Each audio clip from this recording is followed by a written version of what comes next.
দিনাজপুরের বিরামপুরে গাক চক্ষু হাসপাতাল ও বিরামপুর জাগ্রত যুব সংস্থার উদ্যোগে একটি বিনামূল্যে চক্ষু চিকিৎসা সেবা ও ছানি রোগীদের জন্য ফ্রি অপারেশনের বিশেষ ক্যাম্প অনুষ্ঠিত হয়েছে।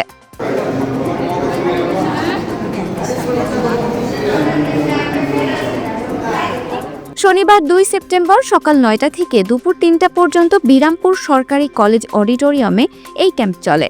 দিনাজপুর গাক চক্ষু হাসপাতালের সার্বিক সহযোগিতায় আয়োজিত এই ক্যাম্পে শতাধিক রোগী বিনামূল্যে চক্ষু চিকিৎসা সেবা গ্রহণ করেন। অনুষ্ঠানের উদ্বোধন করেন বিরামপুর সরকারি কলেজের অধ্যক্ষ অদ্বৈত কুমার।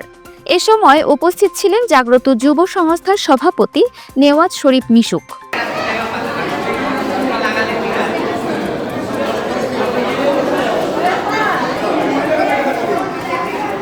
সিনিয়র সহ-সভাপতি এমডি রেজওয়ান আলী, প্রচার সম্পাদক ফাহিম সরকার, সহ সাধারণ সম্পাদক মাহমুদুল হাসান এবং ডাক্তার এম.এ. সাজিদ সহ সংগঠনের অন্যান্য নেতৃবৃন্দ। ক্যাম্পে আগত রোগীরা বিনামূল্যে চোখের চিকিৎসা পেয়ে অত্যন্ত আনন্দিত বলে জানান। তারা আয়োজকদের এই মহতী উদ্যোগের প্রশংসা করেন এবং ভবিষ্যতে এই ধরনের কার্যক্রম অব্যাহত রাখার আহ্বান জানান।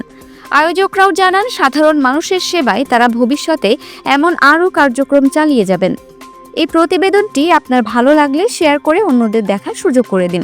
Multimedia desk, dinajpurtv.com।